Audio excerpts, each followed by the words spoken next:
Hello दोस्तों, स्वागत है आज आपका हमारे यूट्यूब चैनल सिद्धू एकेडमिक में एक नई वीडियो के साथ। नई वीडियो में आपके लिए लेकर आए हैं सामान्य ज्ञान के अति महत्वपूर्ण प्रश्न। सामान्य ज्ञान के बहुत ही महत्वपूर्ण प्रश्न हमने एक प्रश्न जो है आपको वीडियो में दे रखे हैं, बहुत ही महत्वपूर्ण हैं, अक्सर एग्जामों में देखने के लिए मिलते हैं। तो दोस्तों बता दूंगी, जो हमारी पहली वाली वीडियो जो लोग देखते हैं वो तो जानते हैं, हम जो भी वीडियो लेकर आते हैं बहुत ही महत्वपूर्ण लेके आते हैं, ठीक है। और यदि आप पहली बार हमारी वीडियो को देख रहे हैं तो वीडियो पूरा देखें और चैनल को सब्सक्राइब करके बेल आइकन दबा लें, ताकि हम अगली वीडियो डालें जब भी कभी वीडियो डालेंगे तो आपको नोटिफिकेशन मिल जाएगा। चलिए तो शुरू करते हैं आज की वीडियो। देखो, चलिए दोस्तों देखते हैं पहला क्वेश्चन देखो इस प्रकार से है। पहला क्वेश्चन दे रखा है, विश्व की सबसे लंबी पर्वतमाला कौन सी है। विश्व की सबसे लंबी पर्वतमाला आपको बतानी है। इसके 4 ऑप्शन दे रखे हैं। दूसरी है अल्पास, तीसरी है हिमालय और चौथा दे रखा है आपका एंडीज पर्वतमाला। ये आपको बताना है। तो देखो दोस्तों, आप मैं बताएं, इसमें जो है आपकी एंडीज पर्वतमाला ये आपकी सबसे लंबी पर्वतमाला है, ठीक है, सबसे लंबी पर्वतमाला। और इसकी आपको लंबाई मैं बता दूं 7000 किलोमीटर तक इसकी लंबाई, 7000 किलोमीटर। ये भी आपको याद रखनी है, बाई चांस आपको क्वेश्चन बन जाता है कि एंडीज पर्वतमाला की लंबाई, तो इसकी आपकी 7000 किलोमीटर की लंबाई है, ठीक है, 7000 किलोमीटर। और साथ साथ एक चीज़ और मैं इसको बता दूं आपको कि दूसरे यदि क्वेश्चन आ जाए कि सबसे छोटी पर्वतमाला कौन सी है, तो ये सबसे छोटी जो पर्वतमाला है आपकी हिमालय, आपकी पर्वतमाला सबसे छोटी पर्वतमाला है, ठीक है। हिमालय की जो लंबाई है आपकी 2400 किलोमीटर तक है, ठीक है, 2400 किलोमीटर तक लंबाई है। ये आपकी सबसे छोटी है, हिमालय सबसे छोटी है। और आपकी सबसे लंबी जो है आपकी 7000 किलोमीटर तक कौन सी पर्वतमाला है, एंडीज पर्वतमाला। आपका ऑप्शन नंबर डी इसका ठीक होगा, ठीक है। चलिए नेक्स्ट क्वेश्चन की ओर चलते हैं। नेक्स्ट क्वेश्चन क्या है, नेक्स्ट क्वेश्चन है, चट्टानों की छवि का करण के मुख्य कारक कौन है। चट्टानों की छवि करण के मुख्य कारक कौन है, ये आपको बताना है कि इसके चट्टानों की जो हानि होती है, छवि होती है, उसके मुख्य कारण क्या हैं, कौन कौन से हैं। तो पहला दे रखा है ताप, दूसरा दे रखा है वायु, तीसरा दे रखा है वर्षा, या ये सभी। 4 ऑप्शन दे रखे हैं, आपको बताना है। तो ये यहाँ देखो बताऊँ मैं, ये आपके ये जो है ऊपर वाले तीनों कारण इसके चट्टानों की छवि के कारण हैं। ताप, वायु, वर्षा और ताप, वायु, वर्षा, ये तीनों आपके चट्टानों की छवि के कारण है। तो इसका ऑप्शन नंबर डी आपका ठीक होगा, ये सभी आपका ठीक होगा। चलिए नेक्स्ट क्वेश्चन की ओर चलते हैं। चलो देखो नेक्स्ट क्वेश्चन क्या दे रखा है, वायुमंडल के सबसे निचले स्तर को क्या कहते हैं। ये आपको बताना है वायुमंडल के निचले स्तर को क्या कहते हैं, ठीक है। तो पहला ऑप्शन दे रखा है आपका समताप मंडल, दूसरा है क्षोभ मंडल और तीसरा दे रखा है माध्यम मंडल, चौथा दे रखा है आयन मंडल। इसमें आपको बताना है। तो देखो दोस्तों, मैं बता दूं इसका आंसर पहले आपको बताएंगे। ये आपका डी इसका ऑप्शन ठीक है, ठीक है, बी ऑप्शन ठीक है। अब बी तो ठीक है, अब साथ साथ में एक बता दूं, ये जो आपकी सबसे निचली परत है ये तो ठीक है, हमारा ये सबसे निचली परत है। और निचली परत है, इसमें एक महत्वपूर्ण पॉइंट और ये है कि जो मौसम की संबंधित सारी घटनाएं हैं आपके इसी मंडल में घटित होती हैं, ठीक है। आपके क्षोभ मंडल में आपकी जितनी भी मौसम से संबंधित घटनाएं हैं वो आपकी क्षोभ मंडल में ही घटित होती हैं। और ये सबसे निचली परत है वायुमंडल की, ठीक है। दोनों ऑप्शन आपको याद रखने हैं। 20 का ऑप्शन ठीक है। राज्य में है, पहला है आपका हिमाचल प्रदेश, उत्तर प्रदेश, सिक्किम या जम्मू कश्मीर। आपके पास 4 ऑप्शन दे रखे हैं और पूछा है जोजिला दर्रा किस राज्य में है। तो आपको मैं बता दूं, ये जम्मू कश्मीर में सोनमार्ग के पास स्थित है, ठीक है, जम्मू कश्मीर में सोनमार्ग के पास। ये याद रखना है आपको, सोनमार्ग के पास जम्मू कश्मीर में स्थित है। सोनमार्ग के पास जम्मू कश्मीर में स्थित है, ठीक है। और ये इसकी जो ऊंचाई है, साथ साथ एक क्वेश्चन और ले लीजिए, ये इसकी जो ऊंचाई दे रखी है वो ऊंचाई है मतलब 3528 मीटर तक है, ठीक है, 3528। ये भी आपको याद रखना है, 3528। और ये दर्रा जो है आपको लद्दाख और कश्मीर को जोड़ता है, ठीक है। ये जम्मू कश्मीर में देखो 3 क्वेश्चन हमने इसके बना दिए। देखो सबसे पहले तो देखो जम्मू कश्मीर में ये स्थित है, जो क्वेश्चन दे रखा है किस राज्य में, ठीक है, जम्मू कश्मीर में है। दूसरी बात, ये किसके पास स्थित है, सोनमार्ग के पास स्थित है, जम्मू कश्मीर में सोनमार्ग के पास, ठीक है। और तीसरा क्वेश्चन है, इसकी जो मीटर में ऊंचाई है वो कितनी है, 3528 मीटर में इसकी ऊंचाई, ये भी आपको याद रखना है। और इसका डी ऑप्शन ठीक है, ठीक है। चलिए नेक्स्ट क्वेश्चन की ओर चलते हैं। नेक्स्ट क्वेश्चन क्या दे रखा है, वन अनुसंधान संस्था कहाँ पर स्थित है। तो दोस्तों इस क्वेश्चन को बताने से पहले मैं बता दूं कि आप यदि नए हैं, आप हमारे चैनल को पहली बार देख रहे हैं, तो चैनल को सब्सक्राइब करके बेल आइकन जरूर दबा लें, क्योंकि हमारे जो चैनल पर सामान्य ज्ञान की एक से एक बेहतरीन वीडियो आती है, ठीक है। और बेल आइकन दबा लें और सब्सक्राइब कर लें चैनल को, ठीक है। चलो अब देखते हैं अगला क्वेश्चन है, वन अनुसंधान संस्था भारत में कहाँ स्थित है। ये आपको पता ही होगा, उम्मीद करते हैं। देखो देहरादून में ये आपकी स्थित है, ठीक है। वन अनुसंधान संस्था कहाँ, भारत में देहरादून में स्थित है, ठीक है। चलो ये इसमें तो आगे चलते हैं, अगला क्वेश्चन देखते हैं। अगला क्वेश्चन क्या दे रखा है, उत्तर भारत का मैनचेस्टर किस शहर को कहा जाता है। चलो दोस्तों, मैनचेस्टर अब तीन आपको बताऊंगा। वैसे इसमें तो उत्तर भारत का दे रखा है, लेकिन हम तीन आपको बताएंगे इसके। देखो तीन कौन कौन से हैं अभी देखते हैं। तो देखो सबसे पहले तो मैं बताऊं कि उत्तर भारत में जो मैनचेस्टर है आपका, वो कानपुर है। ठीक है, ये बात हमारी ठीक हो गई। साथ साथ ध्यान से पढ़ना दोस्तों, देखो ध्यान से पढ़ोगे तभी आपको समझ में आएगा क्वेश्चन। ठीक है, एकदम याद हो जाएगा। ध्यान से अगर पढ़ लोगे ना किसी चीज़ को तो एकदम याद हो जाएगा। जैसे मैं बोल रहा हूँ बिल्कुल आपको ऐसे याद रखना है। देखो उत्तर भारत का तो कानपुर है। ठीक है हमारे, और सबसे पहले मैं बताऊँ भारत में तीन मैनचेस्टर है, मतलब तीनों दिशाओं में तीन है। ठीक है, तीन में सबसे पहले उत्तर भारत में जो है यहाँ पे दे रखा है उत्तर भारत में कानपुर है। यदि बाई चांस ऐसे दे रखा होता है कि दक्षिण भारत का मैनचेस्टर किस शहर को कहा जाता है, तो देखो दक्षिण भारत का जो है आपके तमिल का कोयम्बटूर, कोयम ये इस टाइप से कोयम्बटूर ये स्थान है तमिल में। ये आपका तमिलनाडु का दक्षिण भारत का, यानी दक्षिण भारत का ये आपका मैनचेस्टर है। ये हो गया दूसरा। पहला हो गया आपका उत्तर भारत का, दूसरा दक्षिण भारत का। अब तीसरा आपका आता है अहमदाबाद। ये देखो गुजरात राज्य का अहमदाबाद, गुजरात राज्य का अहमदाबाद आपका तीसरा नंबर का मैनचेस्टर कहा जाता है भारत का। ठीक है, गुजरात राज्य का अहमदाबाद मैनचेस्टर कहा जाता है उत्तर भारत का। ठीक है, अब आपको तीन याद हो ही गए होंगे। देखो गुजरात का आपका अहमदाबाद। ठीक है, ये आपके तीन मैनचेस्टर हैं भारत के। पहला सबसे उत्तर भारत का है कानपुर, दूसरा है गुजरात का जो आपका अहमदाबाद है, तीसरा आपका दक्षिण भारत का है कोयम्बटूर तमिल में कोयम्बटूर है स्थान है वहाँ पे। ठीक है, चलिए तो दोस्तों नेक्स्ट क्वेश्चन की ओर चलते हैं। नेक्स्ट क्वेश्चन क्या है आपका, देखो एक बार और सही से समझ लो। ठीक है, फिर से समझो इसको। उत्तर भारत का मैनचेस्टर किस शहर को कहा जाता है। तो उत्तर भारत का जो उत्तर यहाँ पे पूछा गया उत्तर भारत का सबसे पहले बताऊँ तो कानपुर है। मैनचेस्टर शहर जो आपका कानपुर है। ठीक है, और दूसरी बार में यदि यहाँ पूछ लेता आपका दक्षिण भारत का मैनचेस्टर किसे कहा जाता है, तो आपको दक्षिण भारत का यदि यहाँ पूछ लिया जाता है तो देखो दक्षिण भारत का तमिल जो है कोयम्बटूर। हमारे भारत में तीन मैनचेस्टर शहर हैं। ठीक है, वो ये दे रखे हैं हमने जो लिख दिए हैं आपको। ठीक है, याद ही हो गए होंगे आपको। चलो नेक्स्ट क्वेश्चन की ओर चलते हैं। नेक्स्ट क्वेश्चन है, भारत की सबसे महत्वपूर्ण सड़क ग्रैंड ट्रैंक रोड कोलकाता से कहाँ तक जाती है। आपकी ग्रैंड ट्रैंक रोड कोलकाता से कहाँ तक जाती है। तो देखो ये आपको क्वेश्चन में बताऊँगी, तो इसका जो ऑप्शन ठीक होगा आपका ऑप्शन नंबर ए ठीक होगा आपका। ये जो आपकी ग्रैंड ट्रैंक रोड है जो अमृतसर तक जाती है कोलकाता से अमृतसर तक। ठीक है, ये ठीक है इसका। चलिए नेक्स्ट क्वेश्चन देखते हैं। नेक्स्ट क्वेश्चन क्या दे रखा है, भारत में टोडा जनजाति कहाँ रहती है। तो ये जो आपका आंसर होगा इसका ऑप्शन, भारत में तीन दे रखे हैं, गारो की पहाड़ियाँ या नीलगिरी की पहाड़ियाँ या नंदा देवी की पहाड़ियाँ, खासी की पहाड़ियाँ। ये आपको बताना है कहाँ पर टोडा जनजाति पाई जाती है। तो इसका आपको आंसर हम बताएं, आपकी जो टोडा जनजाति जो पाई जाती है आपकी तमिल के शकान नीलगिरी के पठारों पर, मतलब नीलगिरी के पहाड़ियों पर। तमिल की नीलगिरी की जो पहाड़ियाँ स्थित हैं तमिल में स्थित हैं, ये बात याद रखना।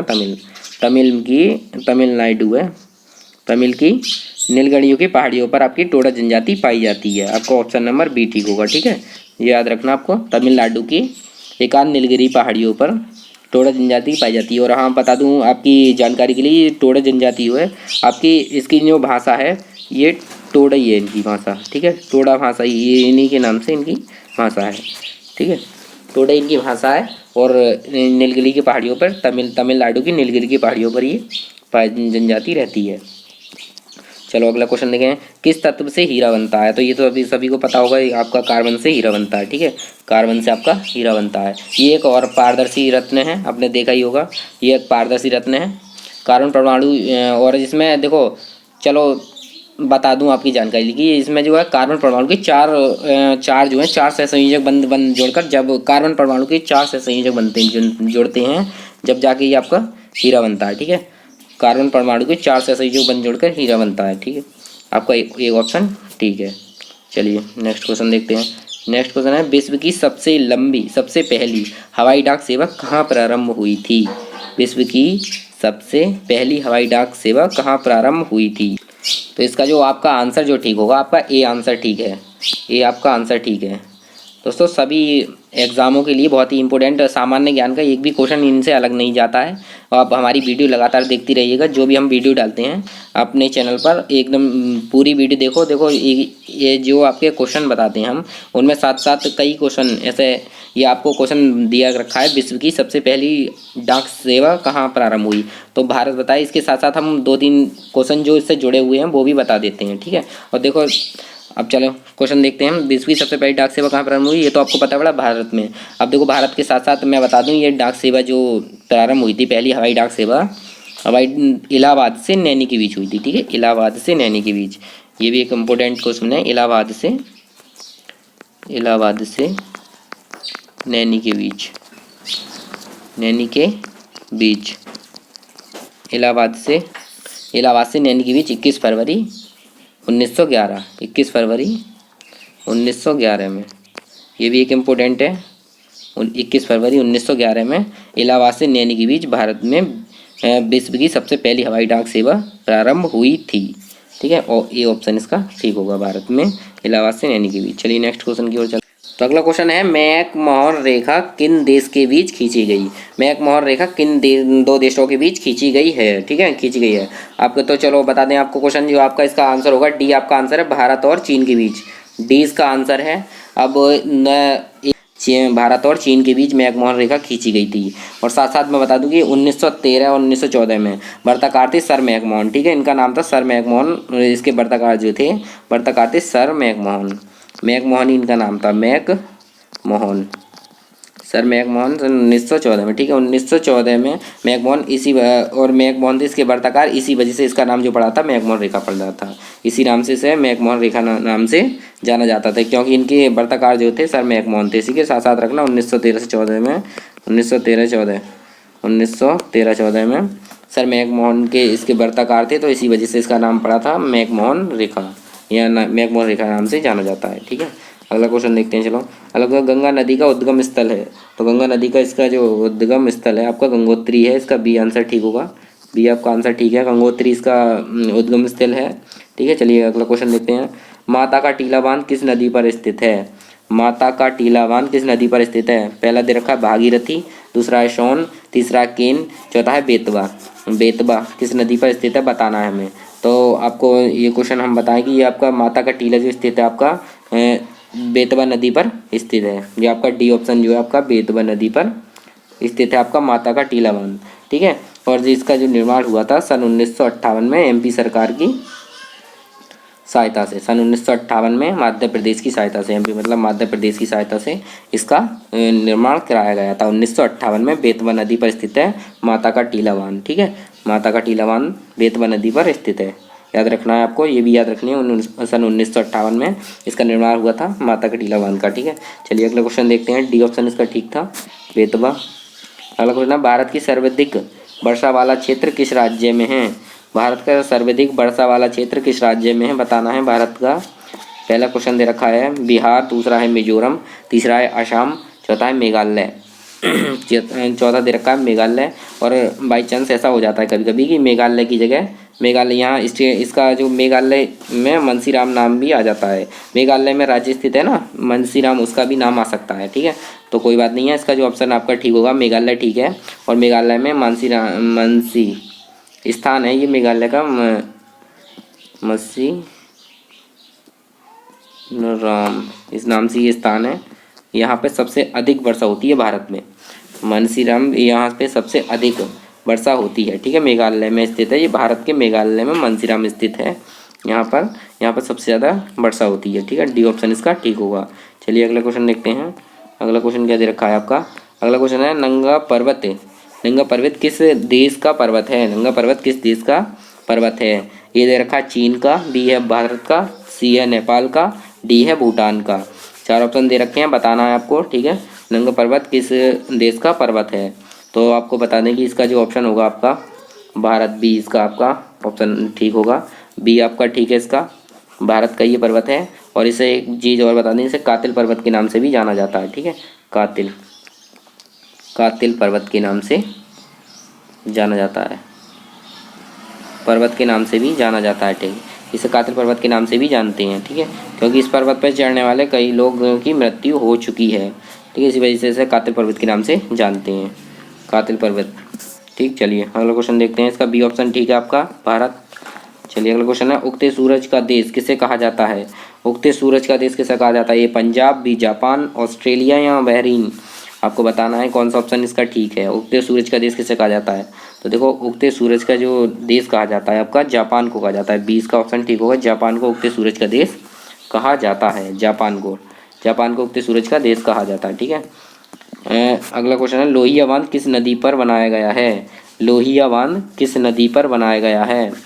लोहिया बांध, तो आपको बताना है लोहिया बांध कौन सी नदी पर है। पहले है रिहंद नदी, दूसरी है चंबल नदी, तीसरा है शारदा नदी या सोन नदी? बताना है। तो इसका जो ऑप्शन आपका ठीक होगा आपकी चंबल नदी, इसका भी बी आपका ऑप्शन ठीक होगा। चंबल नदी, लोहिया बांध जो है चंबल नदी पर बनाया गया है, ठीक है। चलिए अगला क्वेश्चन देखते हैं हम। अगला क्वेश्चन है, भारत के किस राज्य में ज़्यादा जनजातीय संख्या है? जनजातीय संख्या कौन से राज्य में सबसे ज़्यादा है?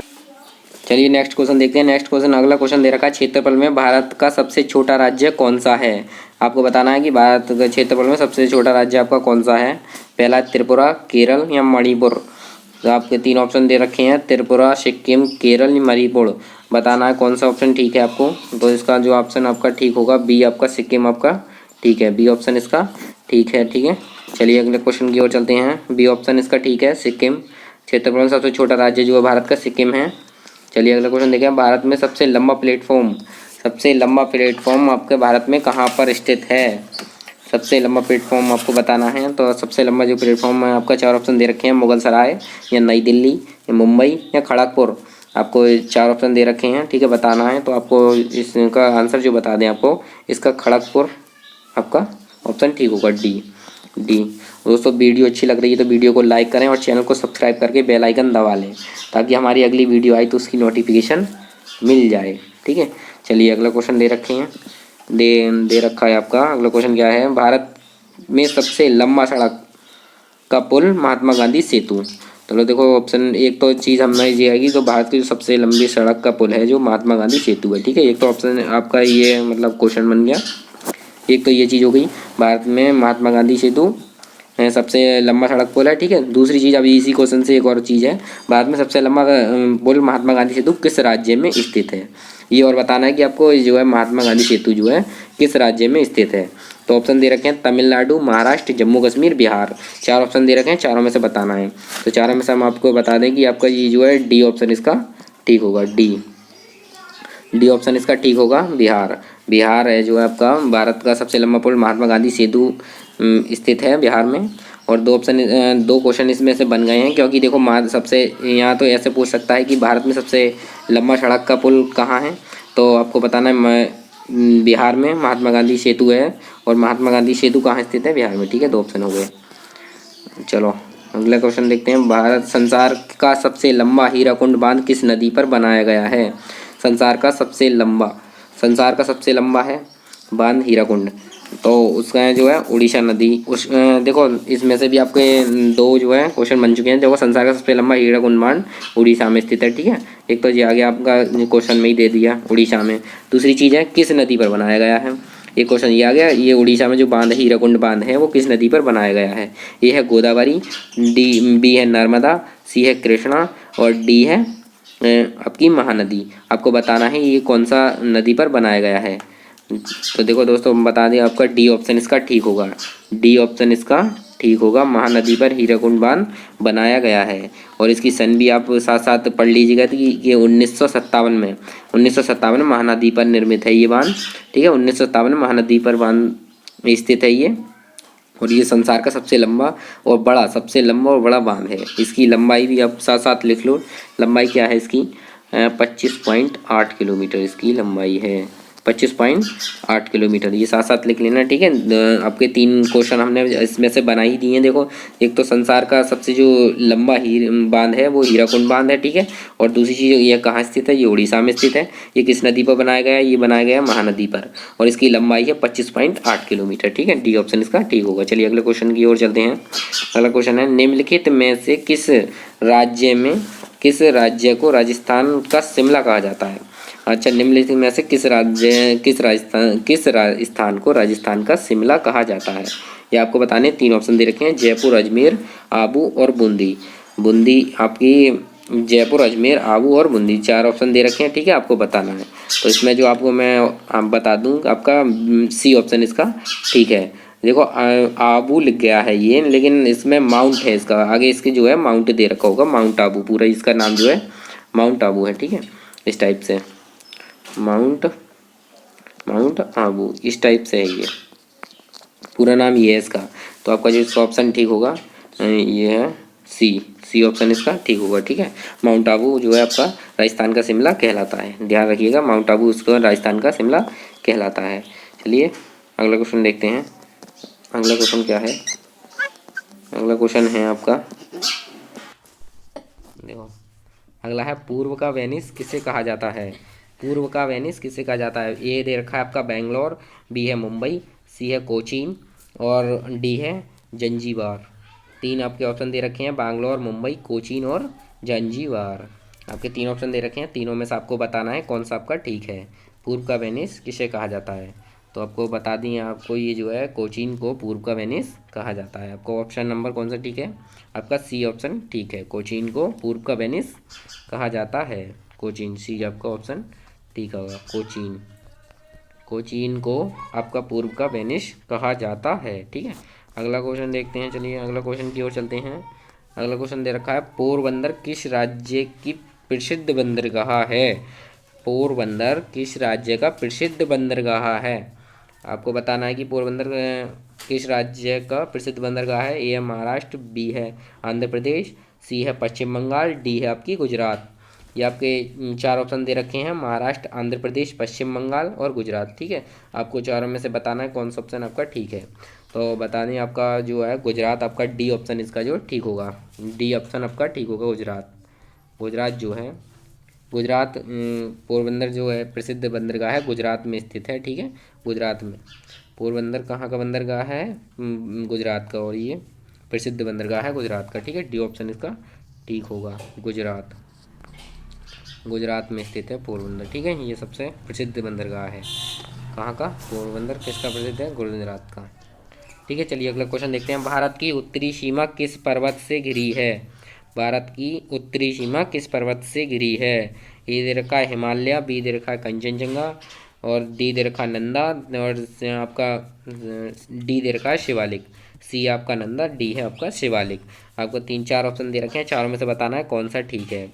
तो आपका जो बता दें, ये कंचनजंगा, आपका बी ऑप्शन इसका ठीक होगा। कंचनजंगा जो है आपका उत्तरी भारत की सीमा पर, तो आपका जो ऑप्शन जो ठीक होगा आपका बी, इसका ऑप्शन ठीक होगा। कंचनजंगा जो है उत्तर भारत की उत्तरी सीमा पर स्थित है। कंचनजंगा भारत की उत्तरी सीमा पर्वत से घिरी, कंचनजंगा से घिरी हुई है, ठीक है, कंचनजंगा, कंचनजंगा,